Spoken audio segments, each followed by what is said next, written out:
Well, the Seahawks got the victory over Kansas City, 33-16, week 2 of preseason. Drew Lock, 10-12 as the backup, 129 yards. But Sam Darnold making his first start as a Seahawks starter, 4 for 4, 34 yards. And Zach Charbonnet also punched in a score for the Seahawks, 45 rushing yards for that young man. And with that, we bring in former Louisiana running back Emory Hunt. And Emory, Sam Darnold making his debut as a Seahawks starter in preseason. He looks solid to me, 4 for 4 on that drive that ended in a touchdown. What did you make of his performance? I loved it because there was a lot of movement left, a lot of movement right, coming off the run game, getting the ball out of his hands quickly. Kind of exactly what you want to see a starter do in a preseason game. Just operate the offense well, move the offense down the field, get points, get back on the sideline, get the baseball cap on, and call it a night. So he was efficient. He looked a lot like what he looked like last year in Minnesota, which is a great sign for Seattle.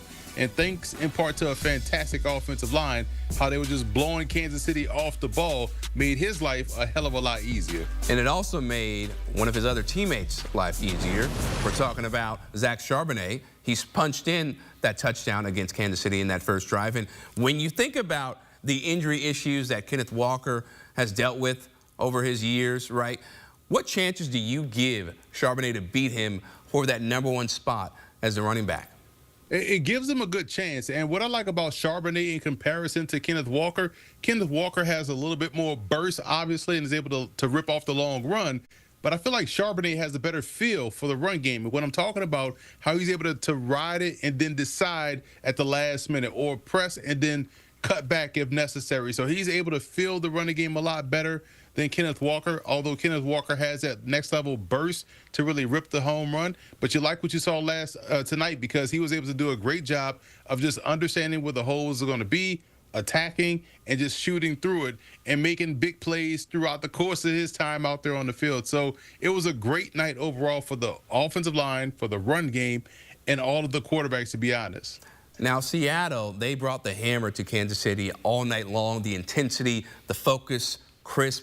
What are you seeing from the Seahawks that you think can translate to the regular season? Man, I'm so glad you asked that, Chris, man, because a lot of times we see different approaches to the preseason by a lot of different coaching staffs and how much they want to, kind of take this thing seriously. I thought Mike McDonald did a fantastic job of getting his team ready to play. They looked like they were ready to play from start to finish. They were just kicking Kansas City up and down the field on both sides of the ball, and everyone was trying to make the play, whether it was an offensive lineman, whether it was a running back, whatever quarterback was in the game. On defense, every level of the defense was trying to just knock the KC ball carrier out, or just do a great job of being physical and playing with that level of intensity.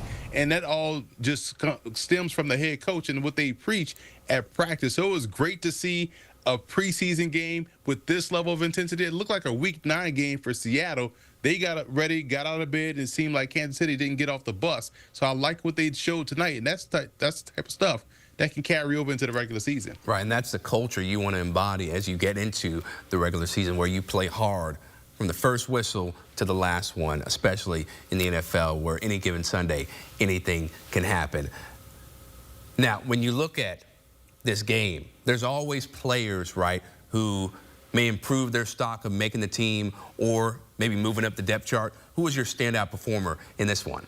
Well, there's two rookies that I want to spotlight. One, Gray Zabel up front along the offensive line, the first-round pick out of North Dakota State. A lot of people raise their eyebrows like, wow, you took an offensive lineman out of North Dakota State in the first round. Well, he was out there just opening up lanes, not holes, lanes in the run game. They were running a lot left, and we know the teams tend to run a lot right side, but when you're running weak side, it speaks volumes of what you're getting from a blocking perspective, and Zabel was outstanding tonight in that regard. And also Damian Martinez, a rookie out of Miami, was toting the rock rather well. Now, granted, every running back tonight had a lot of success running the football because of what they were doing in Kansas City up front. But Damian Martinez got 11 carries, so he got to get into that running back groove, and you start to see him just find a lane, pick the lane, and was able to really fill the run game out rather well. So for me, two of those rookies that they're going to expect a lot of this season Zabel more so than Martinez, but you like that both got off the ground and really hit the ground running, both figuratively and literally. Of course, you would pick the ground game as a former running back. What a surprise. Hey, but they are very important to the success of their teams. Emory Hunt, we always appreciate the insight, man. And week 2 of preseason action rolls on Saturday. Features plenty of games to keep an eye on. Dylan Gabriel will get his first taste of the NFL as he gets to start for the Browns, taking on the defending Super Bowl champs. We'll have all the highlights and reaction right here on CBS Sports HQ.